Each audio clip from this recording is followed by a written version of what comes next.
when you are honoring the land of Appalachia, you're doing it in kind of a weird fusion of Native American beliefs, of Celtic and Irish beliefs coming together, because that's the story of the land.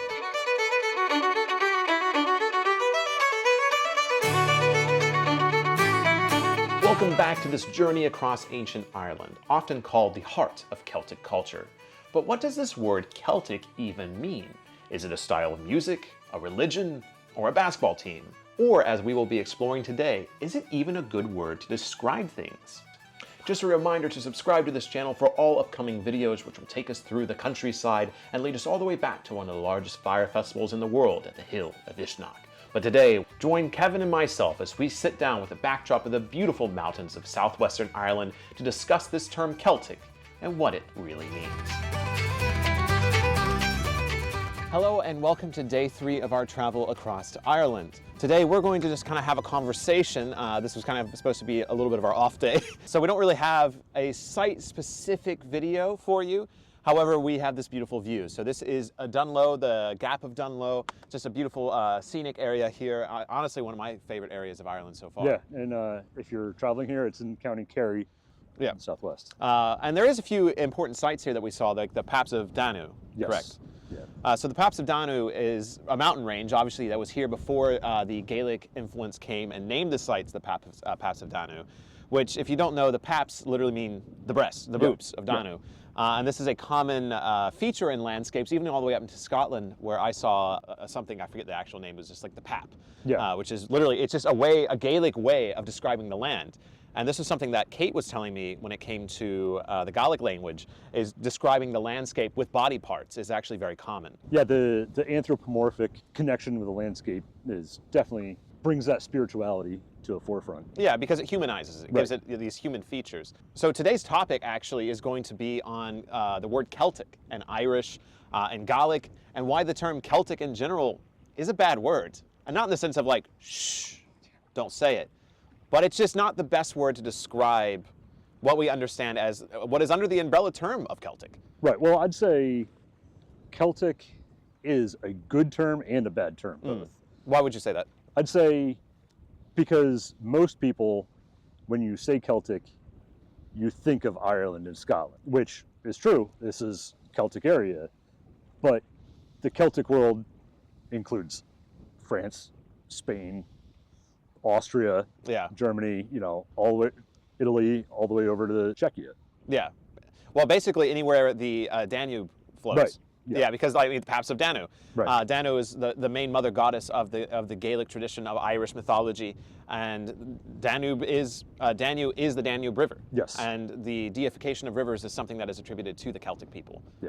But the Celtic is also wrapped into like the identity of the Druids as well, because like basically we kind of look at the Druids and Celtic and look at them in conjunction with one another and see anywhere the Druids were kind of mentioned with Celtic, kind of throw everything together into that pile. Right, and it definitely doesn't correlate to one specific people or location. It's depending on how you're looking at it and what field of study, it can be a specific culture that spread throughout Europe. It could be a family of languages, the Celtic languages. Well, from what I understand, and if I'm wrong here, I'll put a voice over Jacob to correct me.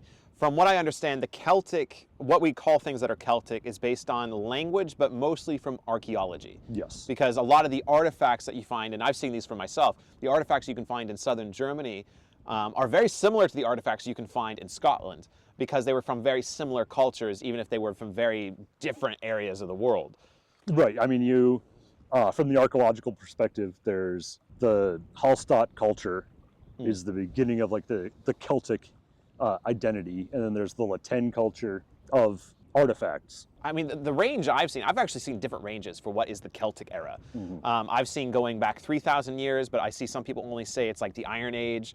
So it seems, I mean, that's the thing with Celtic. I've seen a lot of different information of when did the Celtic era happen. It's different everywhere, just like saying when did the Iron Age start. Yeah. Depends on where you were. It depends on when they found iron. Right. Because that's what Iron and Bronze Age is when cultures in the area started using bronze or iron. Right. And that was different in each different region. And that date also changes. It's changed absolutely. as we find more and more information. Like all of a sudden we find something from bronze that goes back an additional 1,000 years in an area, the Bronze Age moves. And so that's something that, you know, if you read a book from the 1920s, it's going to be different than a book that was written 5 years ago. Absolutely. And that's the same with the peoples as well. Yeah. Because it used to be the academic understanding was Celtic people started in one location and spread throughout a series of migrations. Now it's thinking, okay, the language spread and the peoples in the different areas adapted the language and the culture. So the culture spread, but the people stayed the same. At the same time, you know, if we look at it from the archaeological perspective, this is something I've been on for a while. Like I've been saber rattling for a bit, is these bronze shields that we find. And I've seen them in Scotland. I've seen them in the south of England. I've also seen them in Germany. And I mean, they're very unique shields. I mean, they're very thin. They have like little embezzlements around with a circular disc, and they're usually found in grave goods. And so they were ceremonial. These same shields have been found in Denmark, and I believe they've been found in Sweden as well. And so if we're saying that the Celtic terminology is based on archaeology, well, would Sweden fit into that category as well if we found these same exact shields in Sweden? Exactly. I mean, yeah, the shields, the Gundestrup cauldron, Yep. which, you know, everyone considers a Celtic artifact with Cernunnos on it, was found in Denmark. Well, and then of course it was made somewhere else and then traded up there or brought up there for some reason. But yeah, to me, that's one of the most important artifacts of the Celtic world, found in Denmark, and offered in a way that would have been offered as the Celtic people, because one of the big signs of a Celtic offering is something thrown into the waterways. Yeah. This is where we find a lot of the artifacts, a lot of these goods, is because they were offered to the other world into the water. And so the Gundestrup cauldron was found, I believe, in a bog. Yeah. And so someone was offered it there. Yeah, bogs are very prevalent bog offerings, Yeah. mostly because of the peat and everything, and just it keeps the artifact intact for longer than just into a lake.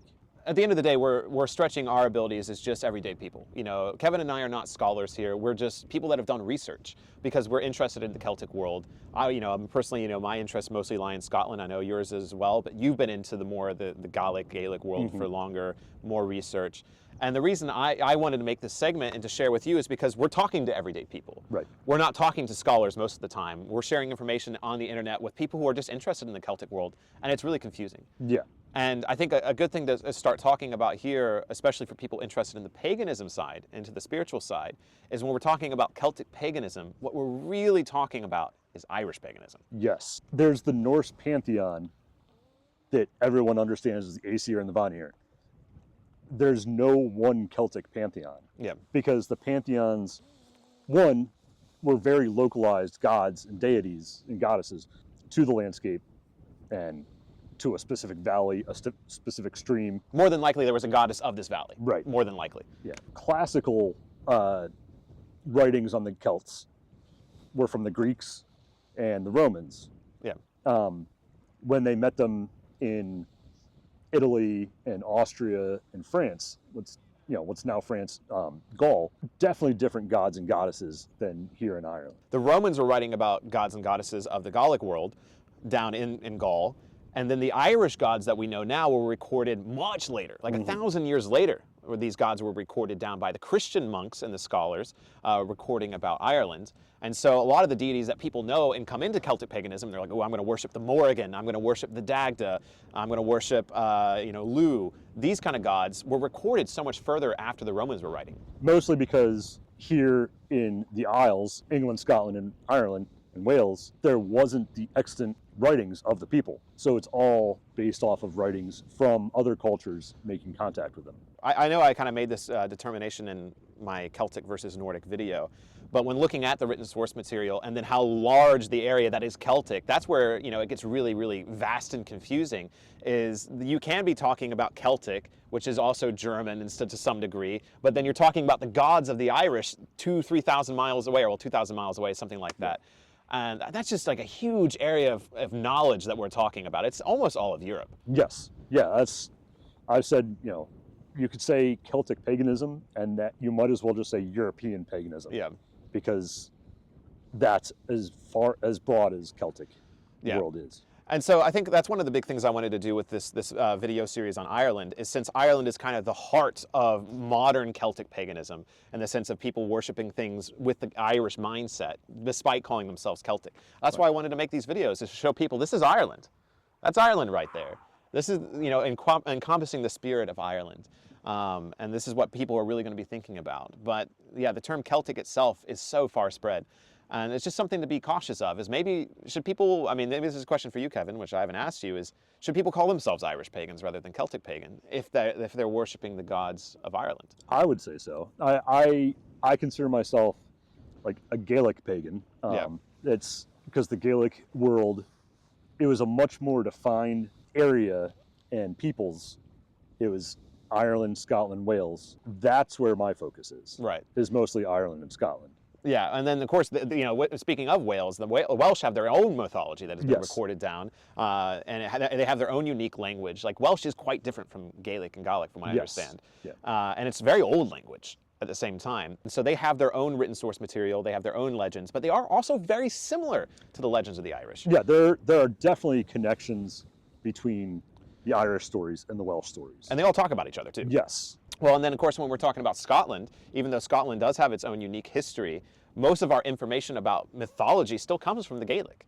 Right. Because of the language. Yeah, and I mean, Scotland, you don't think of European countries as melting pots in the ancient world, but Scotland really was. Yeah. There were slower melting pot. Yes, very slow. Like a fondue. Yeah, it was like, Scotland's like a fine fondue of haggis. I mean, there was the Picts in one area, Picts in a large area, and then the Scot people, the tribe of the Scoti, came over from Ireland to the west coast of Scotland and created the kingdom of Dalriada. It was back and forth. And then over time, Gaelic culture kind of superseded the Pictish culture, and that has been lost, most of it through time, other than what we see in carvings. Yeah, and then of course, you know, you even have influences from the Romans in Scotland as well. There was areas of Scotland that were under control of Romans for a couple of generations, and so that culture was also imprinted on them.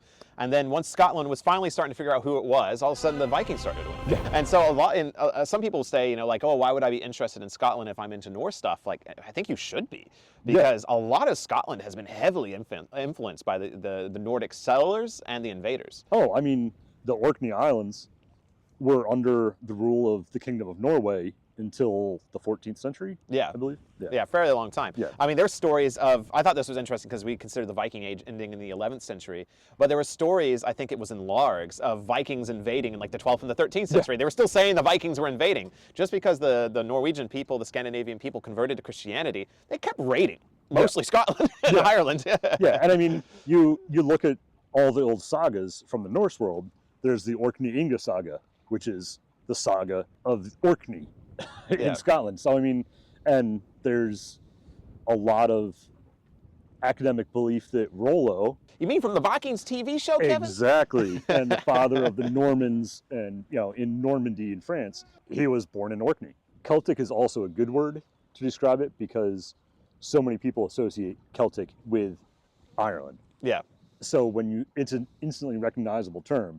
Yeah. Even if it's not accurate, it's instantly recognizable. Well, and I mean, terminologies in general. I mean, I've gotten definitely, you know, into the hipsters. What happened to hipsters not being into labels? I feel like it's shifted. Like, hipsters really got into labels all of a sudden. I thought that was the hipster identity, is we're not into labels, man. And now we're obsessed with labels. And that's something that I'm definitely moving away from. I think it's probably because they were labeled as hipsters. Yeah. So trying to get away from that hipster label, they're like, oh, we need to find other labels. I consider myself an OG hipster. I really don't like labels. And, you know, and that's something I came into this as a Norse pagan.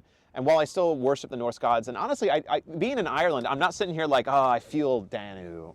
I don't look at this and feel any connection to the Irish gods necessarily, but I feel a connection to Ireland. That's a shame. Maybe we'll fix it. Maybe we'll fix it at Ishnak. But yeah, to me, it's like, just because I still see everything in this Norse lens and see everything mostly from the Norse gods, it doesn't mean I can't come to Ireland and feel the presence of Ireland, even if I'm not necessarily naming it. I'm not trying to label this. I'm just feeling it. I'm just experiencing it. I'm grateful for it. There's a power and a presence to it, whether you connect with it by specific names or not. You can understand that there's a power. Yeah, and you can give to that power. And I think that's where We're talking about labels, we're talking about differences, what's Celtic, what's Irish, what's Norse. At the end of the day, when we look at what they have in common, the practices are very similar. And so you might name things differently, but at the end of the day, you're still coming to places like this, honoring them, being grateful for them, acknowledging the fairies, the little folk.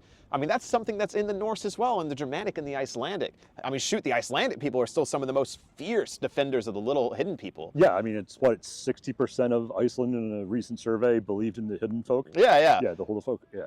Yeah, and it's the same here, like we mentioned in a previous video in this series, is the fact that the Irish people, regardless of calling themselves pagan or not, a lot of them still believe in this identity of the fairies. And so it's like, so you have the Icelandic people, the core of Norse pagan knowledge, and the Irish people, the core of Celtic knowledge, both saying, hey, the little people are real, and you should probably give offerings to them.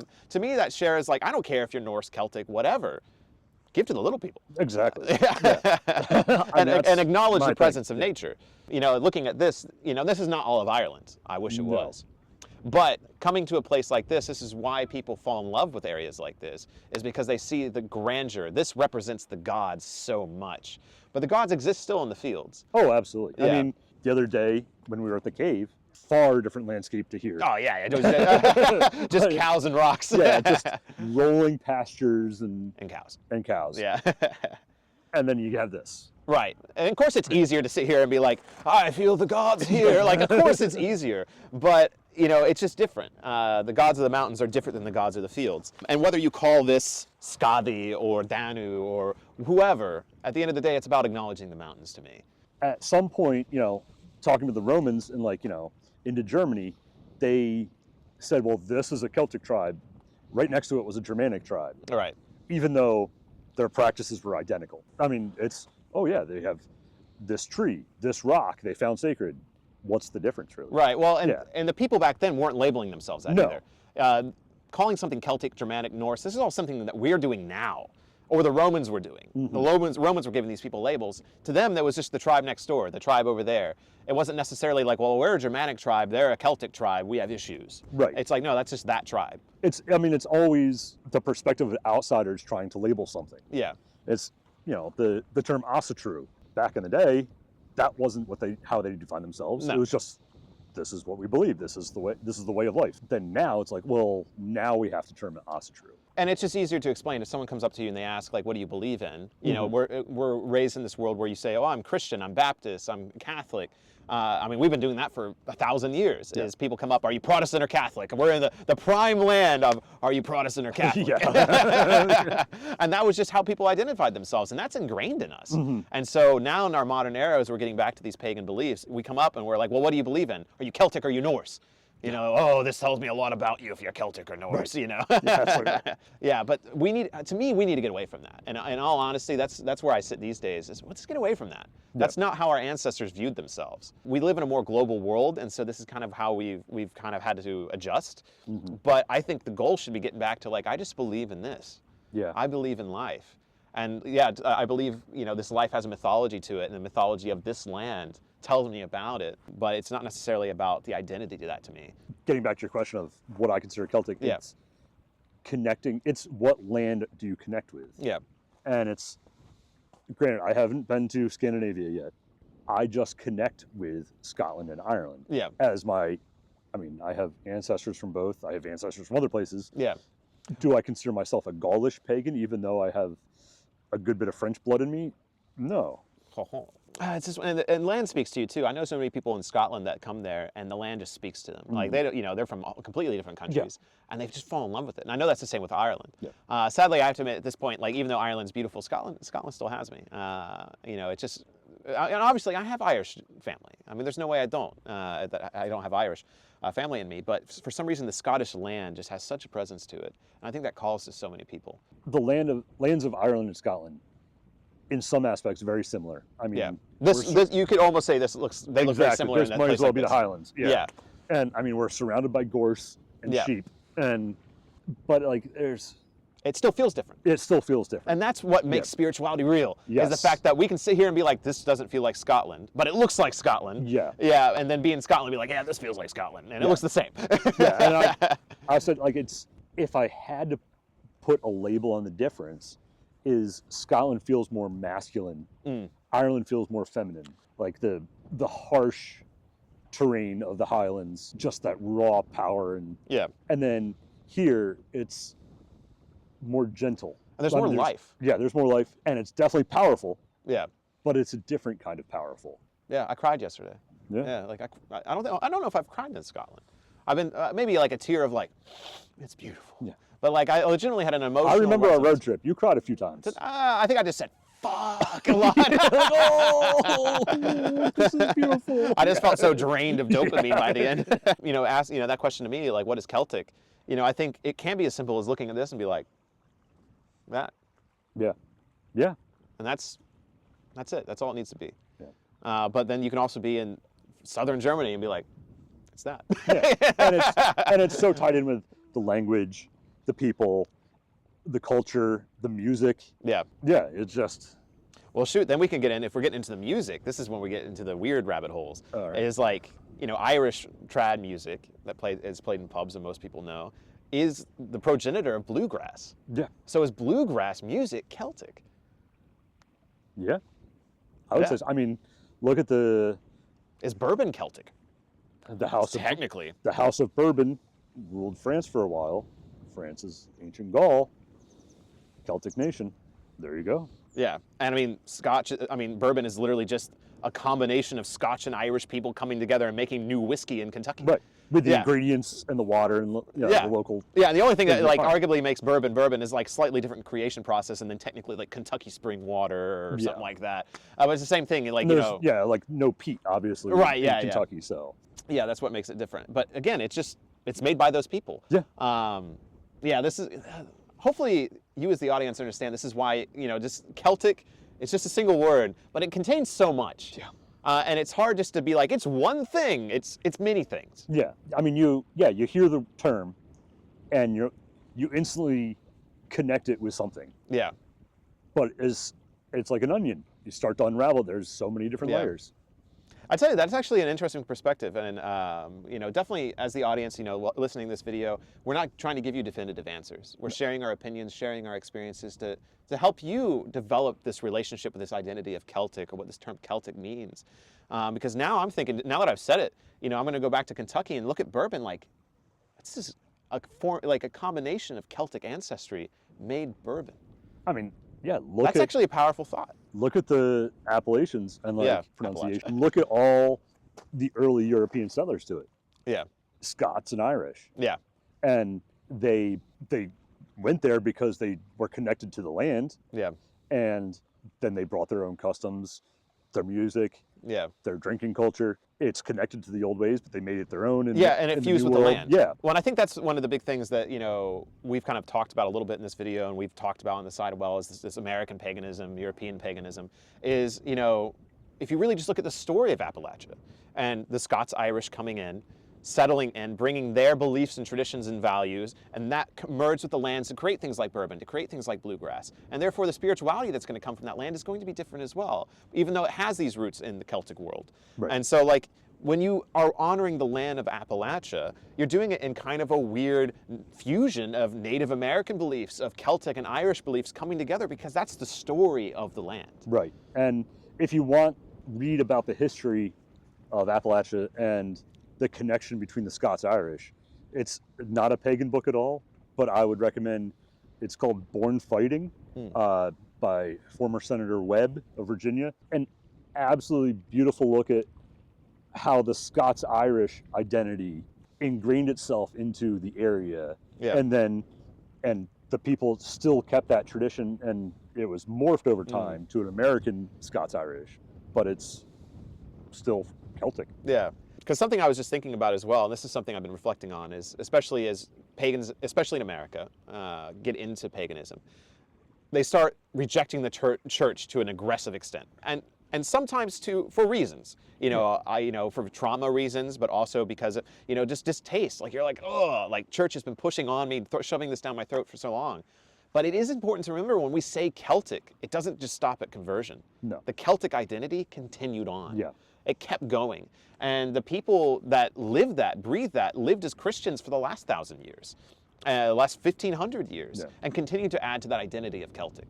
And so it's really difficult to be like, oh, I'm Celtic pagan, but I completely reject everything that happened after conversion. Right. Because a lot happened afterwards. And it's, on that same note, it's taking something that's like, oh, well, I reject the church and I'm a pagan, but if the church says something, therefore I must be against it because I'm not of the church. Right. It's like so many of the teachings were brought in by the people from before Yeah. and adapted over time.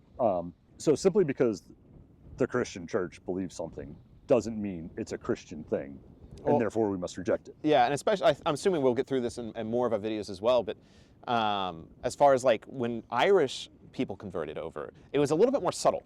Yeah. There was a lot more blending here of pagan traditions into the Christian eras, just because it seemed like a lot of the Druids here converted over and preserved some of the beliefs, Yeah, I mean, from my understanding. the Druids were the men of learning and the Yeah. women of learning. So when the conversion happened, they then became the monks and Yeah. the people of learning in the church. It was just how they saw the different lens that they saw life through. Yeah. And that's the big difference between the Celtic church and the Roman Catholic church. The same with the whiskeys. The whiskeys were made by the Christian versions of the Irish people, of the Scots people, of the Kentucky people. If you completely reject, the Christian side of things when it comes to this identity of Celtic, you're rejecting a lot of the things that people love. Yeah. It's like, well, yeah. Like, how far are you going to go with that? You're like, Right. well, they made this, so I can't drink it, so I'm going to just drink mead. Right. It's like, I mean, I love mead. But there's whiskey's so good many too. other- Yeah. there's so many Guinness. other good things. Yeah. Oh, Guinness. To wrap up this kind of conversation, I just want to tell people once again, this is ultimately us just sharing our story. And I want to hear your story down below, so please put your comments down below. Me and Kevin will probably try to read them as best we can, and we want to hear your stories about what your connection to the Celtic identity is, because again, it's not just one thing. It's different for me, it's different for Kevin, it's going to be different for you, it's different for the Irish, the Scottish, the Germans, the French. It's all over the place. Yeah, and that's the beauty about paganism, is we have a lot in common, Yeah. worshiping the land and the spirits, but it's individual. Yeah. There's every single person's going to have a slightly different take. Yeah. And that's all right. Maybe this will be my final line is, I think I've shared it before in a podcast, but one of the big things that got me into paganism is this identity of life, of tea versus water, is everyone needs water. This is universal. Every living, breathing thing needs this to survive. But as humans, we have the amazing ability to flavor our water with teas. And everyone is going to choose a different flavor, and everyone's flavor is going to be slightly unique to them. Now, it can be similar if you're raised in a village in Ireland, it's going to be very similar. But if you're global, you start adding different flavors and spices to that tea to make your unique flavor. And that doesn't mean you should reject others. It means you should try. It means you should experience and share that flavor of life you have with other people. Now, this video has definitely been a little bit more of a podcast. However, Kevin and I both hope you've enjoyed this conversation, and please leave your comments down below on your thoughts of this conversation. But I know him and I both look forward to getting back on the road to bring you a really exciting episode tomorrow as we sit down officially with Connor, who's been in 2 previous episodes already, to discuss another term that doesn't quite fit, and that is shamanism. So we're going to be talking about Celtic shamanism tomorrow. So we really hope to see you in this next episode having this conversation with Connor. It's a really good one. Connor's an amazing guy, and it's just going to be a really great time. So be sure to tune in, subscribe, so you can catch up with us in this mad dash across Ireland to discover what the spirit of Ireland truly is.